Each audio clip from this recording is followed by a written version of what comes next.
Hello, everyone, and welcome. I hope you're enjoying SIFCon. My name is Jason Hunt. I'm the editor here at sci-fi4me.com, and I have the privilege of being able to talk about indie comics today. It's something that has blown up in the last 3 or 4 or 5 years. And joining me to talk about those, Ryan Winn and Austin Osueke. I will let you gentlemen introduce yourselves. Austin, let's start with you because you've got a number of different things going on there, both on the creator side and the distribution side. So tell us about yourself first. Right. My name is Austin Osueke. I'm publisher of Ego Manga. We publish what we like to call original English language manga. We've been publishing comics since 2000. I've created my own comics throughout my career. My most recent project now is called Vanguard Princess. It's a mini series based off a fighting game that we've been working on about a society run by women, but they also feed with each other. So that's that. And like as you alluded to earlier, we started a new distribution venture called Comics Distro, where we help independent publishers distribute their comics to retail stores. And Ryan? Very cool. Austin's new to me, so I'm like, hey, that's cool. I'm very much looking forward to looking into that stuff. My name is Ryan Winn. For most of the last 20 years, I had been an inker and an illustrator in mainstream comics while also creating my own indie comics. I also play music in a band, and those are my two main creative outputs. And I currently, I shouldn't say currently, or I can say currently, but also it started a couple years ago.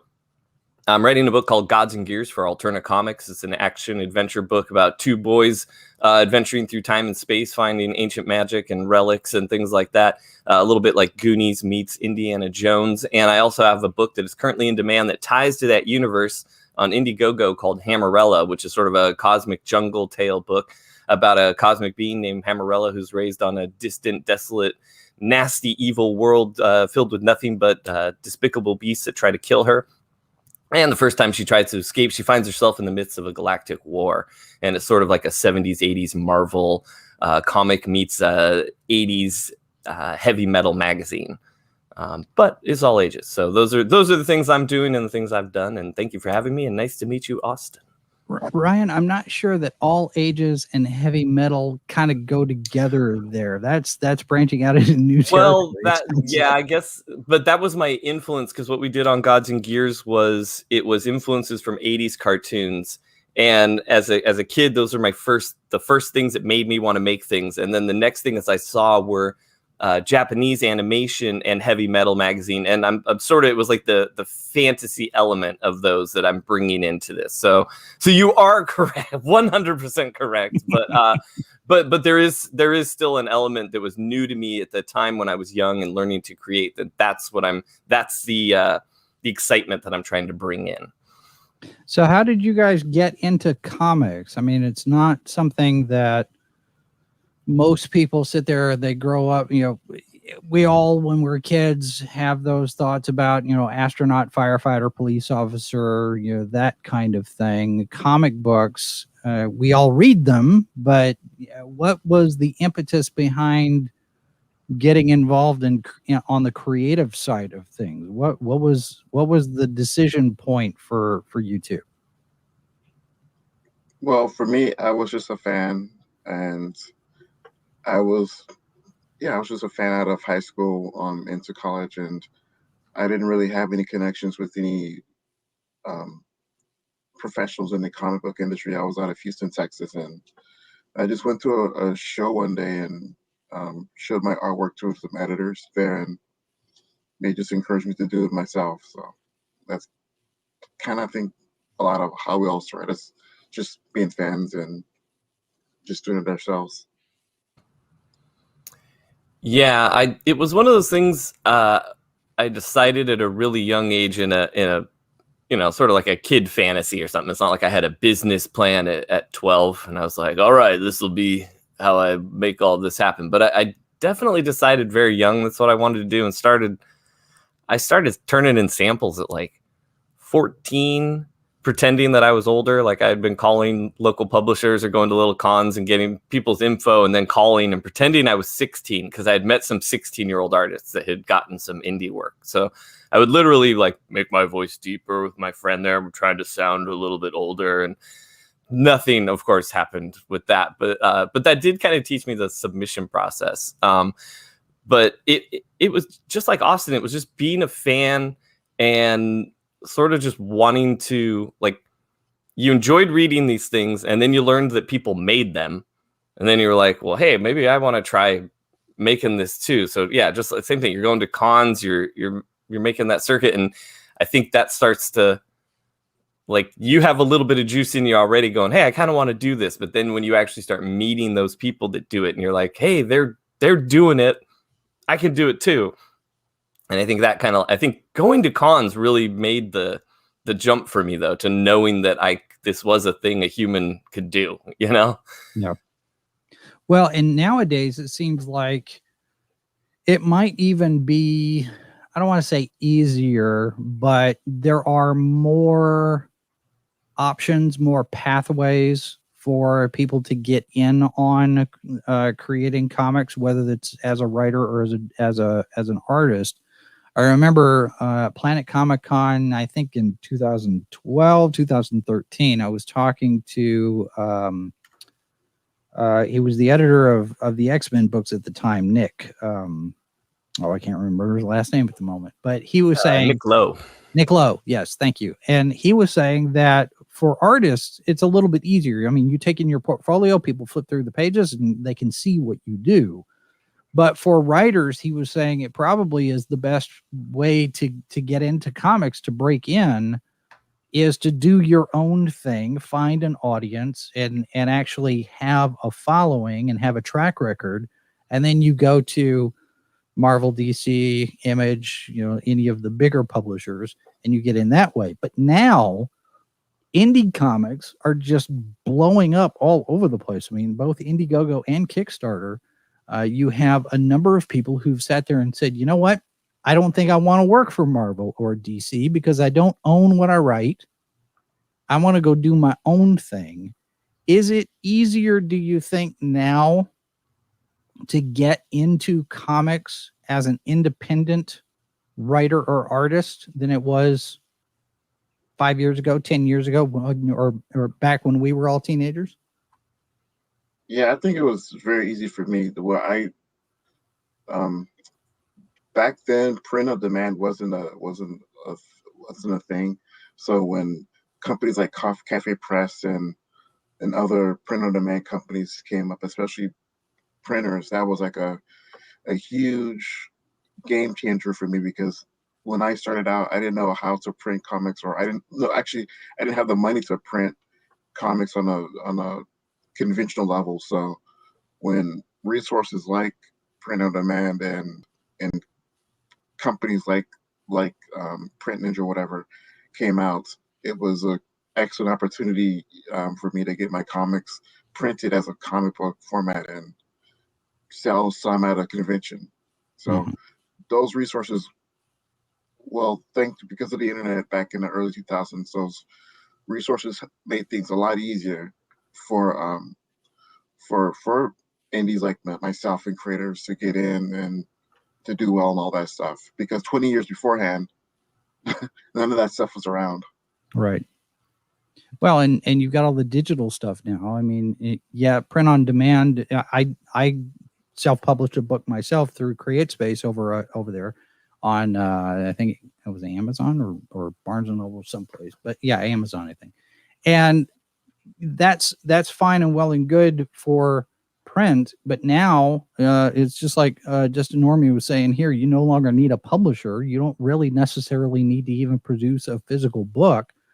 You have sites like Webtoons, you've got Comixology, you've got a couple of other places where you can do digital comics. Is it necessary? And I know all the crowdfunding does physical books. Is it necessary to do a physical book, or is it just better, do you think? My experience with that is that it's better. to do a physical book, but I mean better to also do a physical book, I should Right. say. I experimented, what was it, 4 years ago or so? Like 10 years ago, I saw the red flags in the mainstream industry and started trying to like pump out my own creations. And like Austin was saying, things like Kablam and other companies were showing up, and they were like, hey, we can print, you don't have to print 10,000 books if you want to come through us, and started making these things like possible. So I really started diving into my own creations, and it was still more expensive than it is now. So, we would only do small issues or a shorter run of things. And then a couple years after that, I'd say like 2015 or so, there was still a lot of hype for digital comics. They're still like, hey, the numbers are growing. Hey, this or that. And I was like, hey, what if Dean Kotz and I just, before it was called Gods and Gears, the book was called Driver and Shotgun. And we're like, I've got my book Death Betty, and I've got this book Driver and Shotgun. Let's just make these Comixology exclusives. Then our fans it'll go there. Like we'll kind of ride this wave of growing numbers. And boy, the numbers were not growing in the way that we thought. Like we had pretty good output at first, and then things stagnated and stuff. But then I just started getting so many people, followers and fans, saying like way more than I ever expected, saying they just don't do digital. Like, when's the physical coming out? And I was being told by other people who manage digital comics that no, the numbers are growing so crazy. But when I would go to cons and when I would talk to people online, it was getting so limited. And it was my friends that did like digital were all in on digital and just so diehard and gung ho about it. And I like both, so I don't really have a problem with either. I definitely prefer physical, but I've learned to enjoy reading a digital comic if that's the only state I have it, or a PDF from a friend across seas or whatever. Yeah. That's fine. But I think if you're just going digital, you're limiting your numbers because there aren't that many digital readers, while at the same time it is available for the entire world. So it's kind of I don't know, it's kind of weird. That's why I don't like have a heavy like you should or shouldn't. It's kind of like, no, try it all, see what works for you. Yeah, it seems like if you have a mix of approaches in various different formats where the book is available, that seems to do better. Now, Austin, your new venture with Comic Distro, you're kind of going back to those days of print on demand, but you're doing it in a unique way. You're making this distribution model available to writers and illustrators and retailers. So how is that set up? Basically, we have a website, comicdistro.com, where we have a catalog of titles and that retailers can go to place orders. When they place orders, the orders goes to a printer, and the printer fulfills the orders. They print and ship the orders to retailers. And so far, it's been fun. We're still young. We started out in April and everything, and that's basically the platform. And basically, the platform's also we try to make it a very automated, so it wouldn't be hard for any creator just to upload the content up there. They just all they need to do is just create a free account and upload a PDF and enter their metadata, and that would be it. We wanted it to be very very easy operations for everybody. And what kind of response have you gotten from retailers? Well, a lot of retailers. A lot of them are like who are part of the platform now. They're very independent friendly. They want to support independent comic books, and I guess they're still trying to. A lot of them, there's quite a few who are still committed to just want to work with a traditional diamond platform, and we had to pivot our business a bit since we talked last. Initially, we had a minimum a minimum book order of 25 copies, but we realized that not many retailers want to place orders of that magnitude. So we had to lower our minimums to 1 copy. And that worked really well. We increased retailers who joined the platform, and we increased sales, and we just kind of listened to what retailers wanted to do. And other things, we're just learning things. Now we realize it's not enough just to be digital. We have to actually have salespeople on the ground and literally go to stores to sell their content and everything. So we're building a sales team to help literally sell books on a local level. Well, and level. that That's dovetails rad. into that question that Justin Normie has there in the chat about what happens to these books after the campaign is done. You fulfill the book, you've shipped it to, 500, 1,000, 2,500 people, however many that are there as backers. And then I know a few creators, Ethan Van Sciver comes to mind. He does extra books that he puts out on his shop on eBay, for example.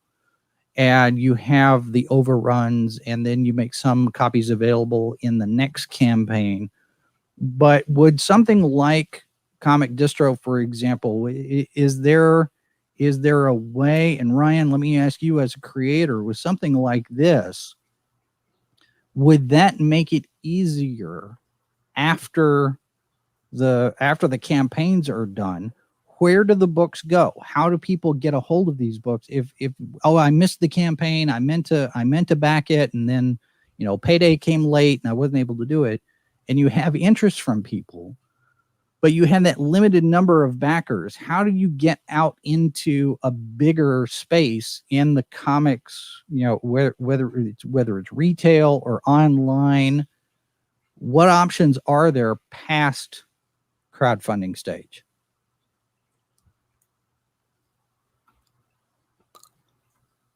Either of you. Go ahead.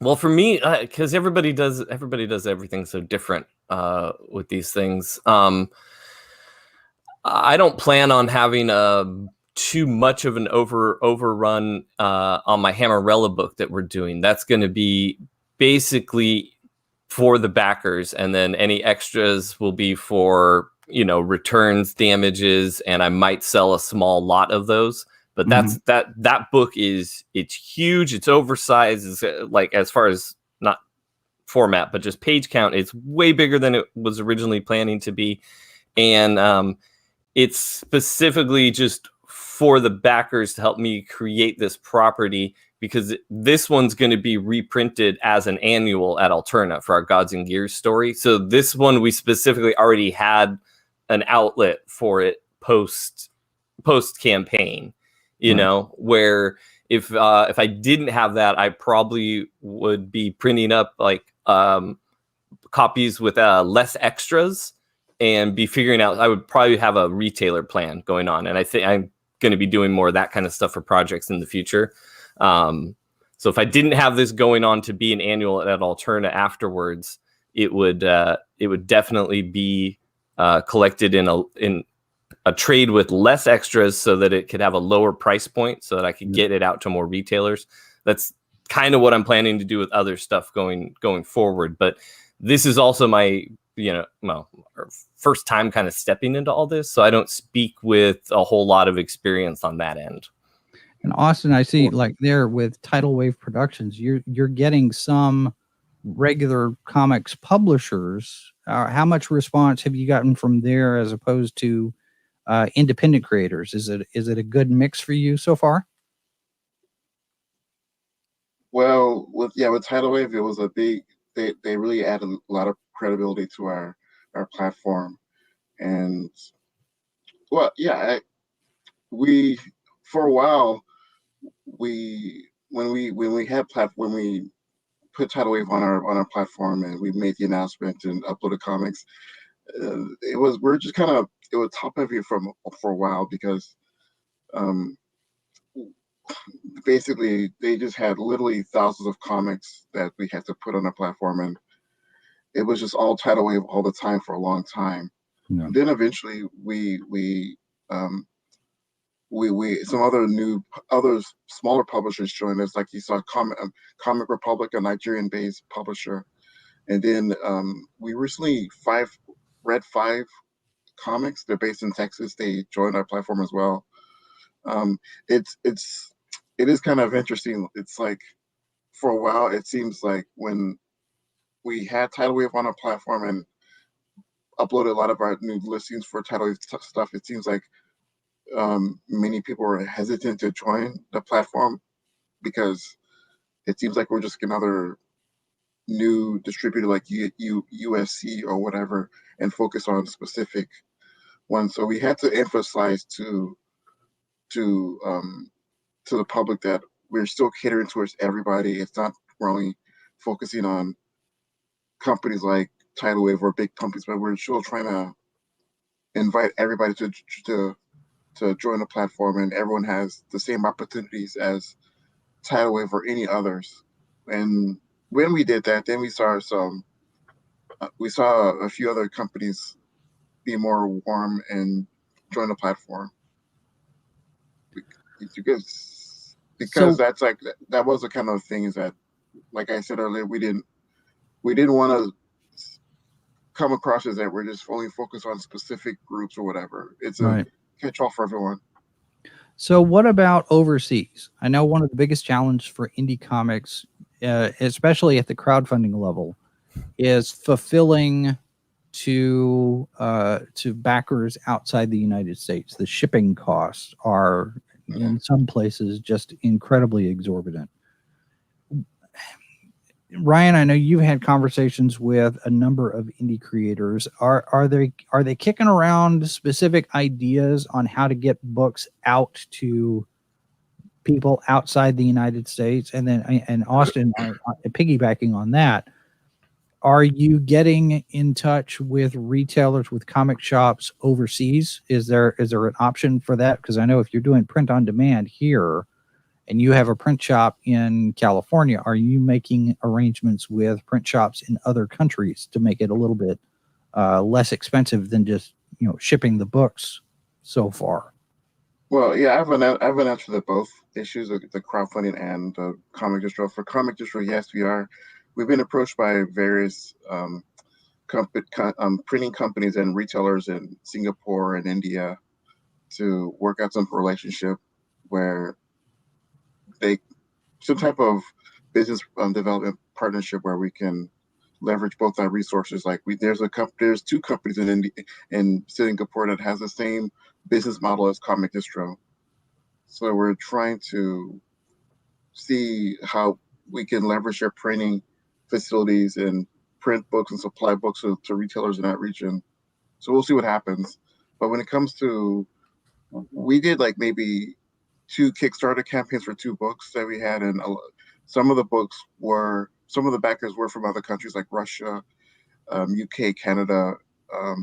So I know in Kickstarter you can adjust the price. You can set prices for international shipping to specific countries. Like when it comes to specific rewards, we can adjust the prices to 30. We normally adjust it to 30 to $50 based off of the reward level. So that's how we handle shipping books to backers on those international levels.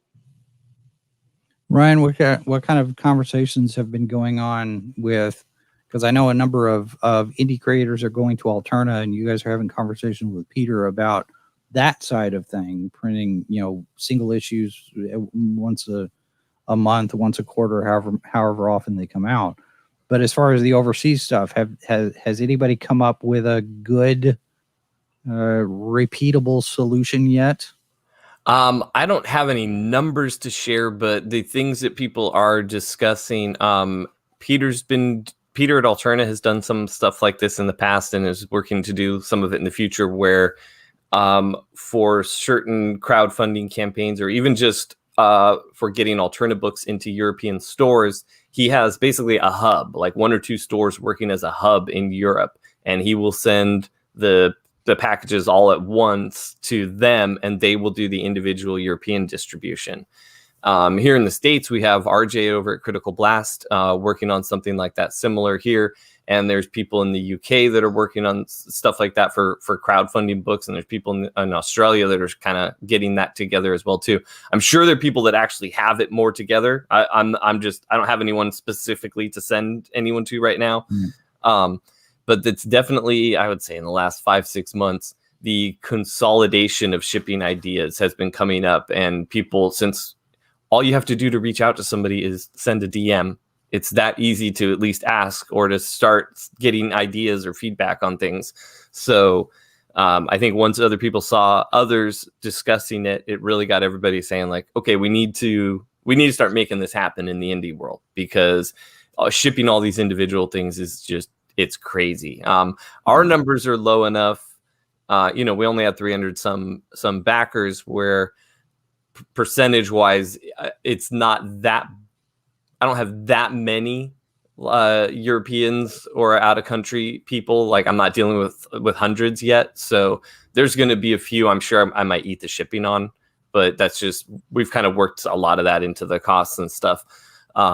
Just kind of expecting that. But going forward, there's already, everybody's starting to experiment and starting to gather ideas and contacts and figure it out. So in the next year or so, there's probably going to be spreadsheets going around with kind of how to do it and who's doing it. Yeah. Now, you mentioned DMs. That takes me to social media here for a moment, because a lot of independent creators are using social media, but a lot of you have YouTube channels. Have there been... Does it seem like now, if you're making an indie comic, that you have to have a YouTube channel, or you have to have a Twitter account or an Instagram account? I mean, what benefit do you guys find in having those social media platforms, especially if it's video? How does that help? How do you use it? If you've got somebody who's brand new to all of this, I'm just starting a book. How do I market this book? Well, it helps. It helps with organic traffic. One of our recent Kickstarter campaigns is both creators had a large Instagram following and TikTok following. So we created the campaign and we encouraged them to just make some tweets and some entries in their platforms, and like within 5 days we were fully funded with one of our campaigns. So social media does help, and it's just kind of how it's used effectively, because I've tried paid buying ads on Facebook and things. It doesn't seem very effective. Right. But just organic, normal social network when it comes to sharing and posting blogs to your community, it seems more effective than just buying ads on Facebook or Instagram.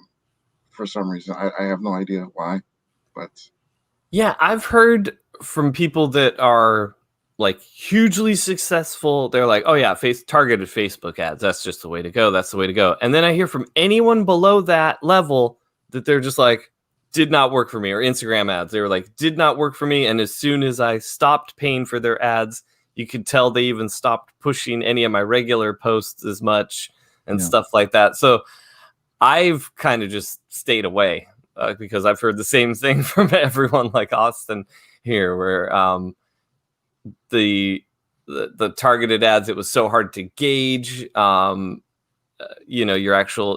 if people were paying attention stuff, and where if you're on YouTube and stuff, at any size level creator, you can be jumping on live streams and hanging out with people and getting feedback, and everything's so instant. And then when you've got your project, you can be either starting your own channel or getting on shows and doing all this stuff, and it gives you like a dose of convention advertising to the world. Right. Like what you would do at a con normally, but you get to do that for 15 minutes to an hour, like boom, blast it out to the world. Yeah. Now the caveat for that, I've heard a couple of people mention that when you're doing this sort of thing, you're making your connections, you're showing up on other people's streams and whatnot. You have to lay the groundwork. You have to interact in the chat. You have to, be somebody who's part of the conversation, as opposed to just coming in saying, "Hey, I'm writing a book, buy my book." Or, you have those rare open mic nights like Peter does, or like Critical Blast does, where you get that 5 minutes, you can pitch your project, just, here it is, and go see. How important is that interaction when you're looking at building awareness, but also trying to build what's essentially a customer base for your company? Because even if it's just you in the basement and you're writing your book, you're a business now, and you have to start looking at this as a business, not just, oh, this is just something I do, and yeah, okay, we make money. But is that a mindset that's hard to get into? Well, it's true. I agree. You have to start thinking like a business when you're putting money into a book, and you want to make some money back. But back to your issue about making a post on some community platform like Facebook, it's important definitely to what I did with my Kickstarter campaigns and other crowdfunding things. I didn't just go to some community group and just say, "Here's my Kickstarter, support it." No, what I did, I joined the platform, and sometimes every now and then I comment on other people's stuff and talk, and actually have just be a part of the community, not just someone there who just pops up and plugs a comic and goes away and all that. It's very, very important to join communities on Facebook about regarding comics and things, and be a presence there, talk about comics, comment on others, and sharing all that stuff. It just builds it builds credibility for you among that community, whether it's 500 people or 50,000 people. It's if they see that you're there actively, especially the admins, if they see that you're actively engaged in on the community, not just with your own stuff, but with everybody's stuff, then they're more receptive to allow you to promote your own project when you're ready to do it. Yeah. So I think it's important. Yeah, I've also found this has just been the case from doing conventions for the last 20 years and being a kid that went to conventions as well. So I experienced it from both sides of the table quite a bit. Is for me anyways, it's don't come across with a hard sell. When people walk up to the table, don't be like, "Hey, my book's only $2 if you want to get it," or something. It should be just like on YouTube or something. It's like, let's be cool. See if you dig my vibe. You're welcome to check out my work. Don't feel pressure. There's no hard sell here. Like I used to say that, like people would walk by and it got to the point at conventions where, I mean, literally like people are walking down Artist Alley and everyone at a table is like, "Hey, here, check out my book," and holding the thing out. And it was like, you're like, oh, it makes it hard. Even as an artist, I'm just going to my table and I'm like, no, I just got to keep walking and almost ignore people that are like, "Hey, check out my book." And I would see people come by my table and I'd say, "Hey, if you see anything you want to look at, check it out. Like it's here for you to look at. Flip through the original art. There's no hard sell, just here to have a good time." And then that invites people up to the table and they feel welcome and they want to look through more of your stuff. And it's the same online, if you just like Austin said, it's like, he didn't just show up and say, "Here's my product, please buy it." He was like, he showed up to the place where he wanted to maybe move his product or show off his product and started talking to people and just being cool and, interacting and dropping comments here and hitting a follow and things like that. And we all see the people, like there's people that come out and they do that. And then there's people that come out and do exactly what he said he didn't do, which is just like, "Hey, buy my thing." I get DMs from people all the time. They're like, "Hey, can you get me on so-and-so's show? And if not that show, can you get me on their show?" And where I'm like, well, first of all, I'm not your manager. I don't even know you. Second of all, you're acting like this other person. If you can't get on, you don't really want to get on their show. You actually want to use them as a stepping stone. Where I'm like, I don't want to be part of any of that. Like, you shouldn't be going on someone's show unless you've been invited or you respect them, or like, you know, something. Like, you shouldn't just be going on there because you're like, I can use their airtime. Yeah.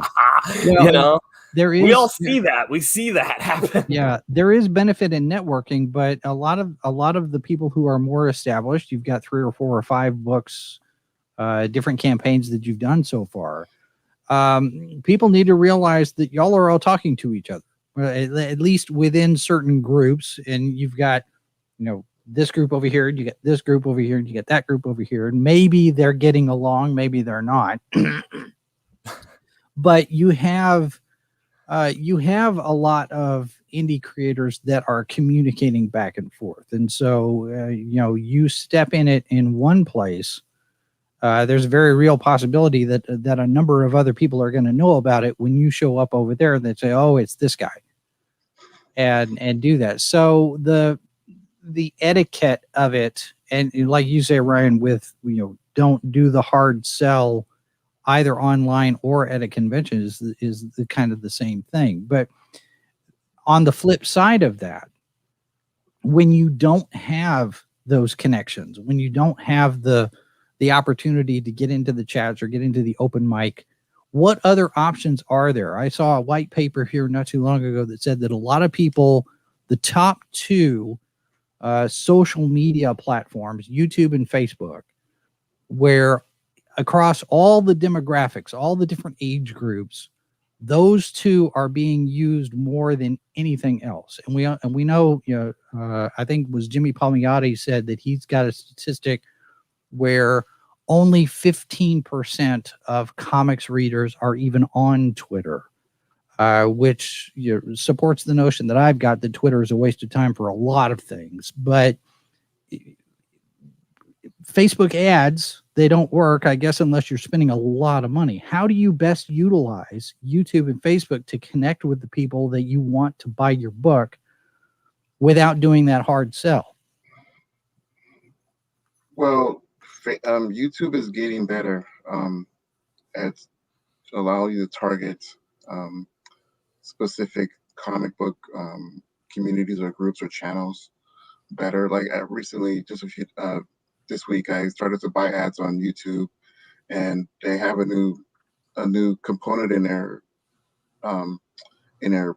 campaign process where you can target specific comic channels and even comic pages to place your ads at. Like for Comic Distro, I only wanted to focus on pages that talked about comic book distribution. So Right. they give you a listing of videos that talk about comics, a comic book distribution, and there you can have an opportunity to put your video before their video shows up, or even channels. So YouTube is getting better at that, and the analytics are. I'm happy so far with that and everything. But beforehand, how I know when I'm new to a new community to promote my stuff, what I normally do is that I spend like maybe a day where I go to specific magazine websites or e-zines and obtain the email addresses of editors and any tip email addresses where there you can solicit press releases or whatnot. And I have a a, a list of all the editors and and tip emails where I would send it, where I would just collect, and when I'm ready to send a press release out, I would send a press release out to that list of editors and such. So, Yeah. and it works. I get some responses, and I've moved forward after that. Do you think there's a benefit in Facebook groups, whether you start one of your own or you're participating in others? Does that seem to help with any of this, do you think? Has that come up in conversation? You're asking me? Well, yeah, like I mentioned earlier, Either of you. that's Yeah. yes. I mean, I mentioned before, I join many comic book groups on Facebook. I do a Facebook search of comic book groups and whatever which I'm interested in, I would join them in. And I get the feeds like everyone else. And if I like somebody's posting, I would comment or share it or whatever and all that. And when I'm ready to promote my own things, I promote it because by that time they know that I'm an active community member, not just some spammer who just Right. spams articles. Ryan, what's been your experience with Facebook groups? Are you participating in any of those, or? I'm not on Facebook at all. Really? Yeah. You're one of the few smart Yeah, people. Yeah. Well, I know I'm sure I should be. If I was smart, I would be on there and utilizing it and reaching a new audience. But it's for me, I just don't have the bandwidth for any more Right. than I do already. Which, not that I do more than anyone else, just my bandwidth is limited in this little brain as it is. So yeah, I have zero experience with Facebook groups. Other than being invited to them constantly and being like, I don't do that. I do have to agree with you. It takes some time to invest in when you're in Facebook groups, when you're ready to promote it. It is a time. It takes time. Yeah. So I agree with you there. And not that I don't think time investments are worth it. It's just right now. It's not on my plate right now. Well, that's what interns are for. Yeah, maybe someday. Well, it does feel like the younger people are a little bit wired in easier, I guess you could say, than older people. I mean, if you're looking at, because you look at a lot of the crowdfunded books have that 80s and 90s sensibility, and that's going to appeal to a certain age group that might or might not be heavily invested in being online. So it would seem to me that you've got to kind of rethink your approach on some of this depending on the age of your audience. Maybe? But see, the thing I've noticed in my own personal experience in the last 10 years is that age isn't as much of a restriction anymore online. I've got 60-year-old dad who runs a YouTube page and creates movies and is doing all kinds of stuff. And it's not like he has zero problem. He's got his Instagram page. He's doing everything. My 15-year-old nephew barely understands how to use Instagram. Like, he's on there. He posts a picture. It's full of typos. He didn't center it right. And I'm like, hey, you could do this. And he's like, man, whatever. I'm going to go out and hang out with my friends or whatever. So there's, and then I've got like my fan base. If you look at my fan base, even my YouTube statistics, it's like, it literally is 18 to 50 year olds like that. Like, I've got that. And the active people in my chat, I've got tons of early 20-year-olds that are constantly hanging out, asking questions. And a lot of them, I wouldn't call them all that adept at online interfaces. Jason, you're ancient like me, and you've got a handle on all this stuff. Like, you've got, so it's like, I don't think that so much comes into play with it as much as just paying attention to your audience. Like, don't right. assume that like what platform you're on, the age yet, because I'm now being shocked at the 45-year-olds I know that have TikTok accounts for their art. Oh, which yeah. Not in a judgmental way, just that I did not know. My buddy's like, have you seen my TikTok account? I'm like, of course I haven't. And he's like, no, for reals. I'm like, oh, okay. And he's like, got my 5,000 followers there or whatever. And, so again, it's another platform. So I don't look at it like that. I look at it like, just make an awesome product and be cool about how you present it and be forthright and honest about everything. And you're going to get I think that will produce a wide range. I mean, obviously unless you're doing a heavy, like this is a 1990s looking specific. Obviously, you are going to have a little bit of a target audience for that. But if you're just making your comic and you're making your goods, you're making your manga, you're making your stuff, like, and you're just being cool and you're online, like spreading the word about it, I think you're going to cast a net over a wide range of age. Might still lean heavy towards the male demographic, but I think age-wise, you're gonna cast a fairly wide net. But again, that's just my experience, and I don't have numbers to like argue this with or anything like that. Well, and go ahead, Austin. I don't know. I just see things differently. Like I notice in my crowdfunding campaigns, like the people who are like 40 and up, they come from Facebook, and these are the people who spend the most money on my campaigns, like $100 and up and everything. And then there's the 20-ish people. They normally come from these other new platforms like TikTok and all that, and they spend the lowest, like the $10 mark. So I'm not sure how to say that, but like I know that it feels like my traffic comes from Facebook for my campaigns, and these people are definitely I would say the 40 and upish people, and they're paying for the big rewards, like the $100 whatever rewards. And then people who spend the $20 rewards are people who come from TikTok or the new platforms. And the younger people have less discretionary income. That sounds like. That makes sense.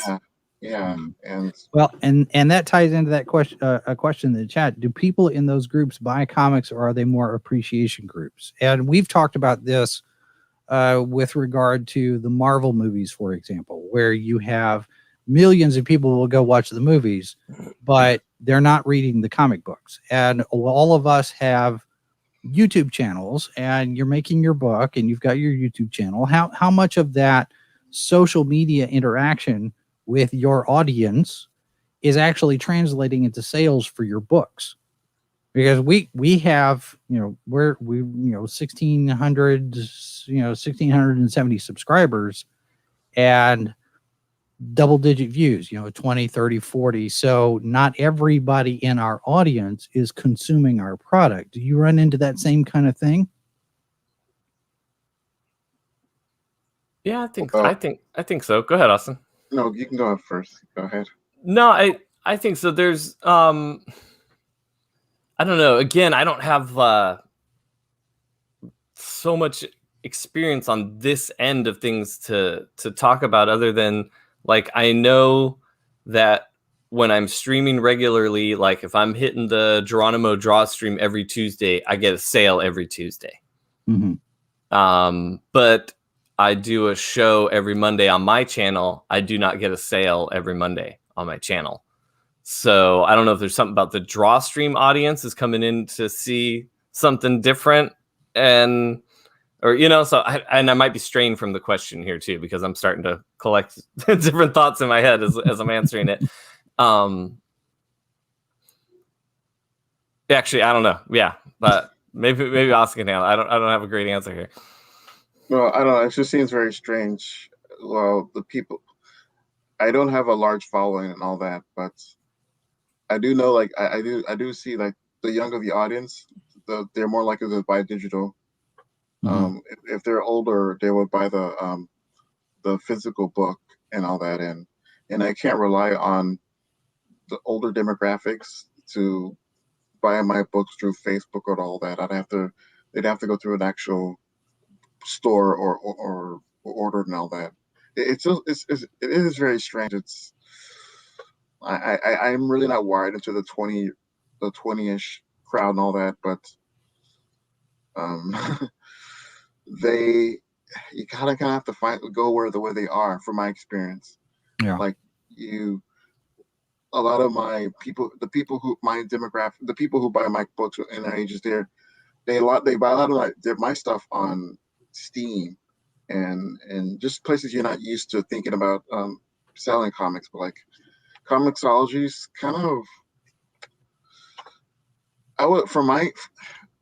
people, it's very difficult. You just kind of really have to. For me, I have to find where they are, and in the most unlikely places, that's where I get a lot of stuff sold when it comes to the whole 20-ish crowd. But when it comes to 40-ish and all that and older, you kind of know where to go and how to sell to them. But they don't.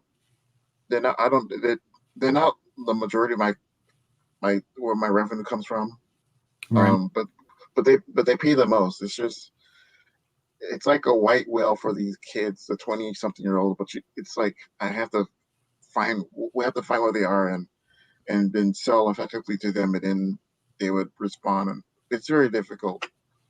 Well, and that goes to the question then of, you're getting younger people. You got to figure out the way to get, bridge that generational gap, but also develop your next generation of readers, your next audience. And that,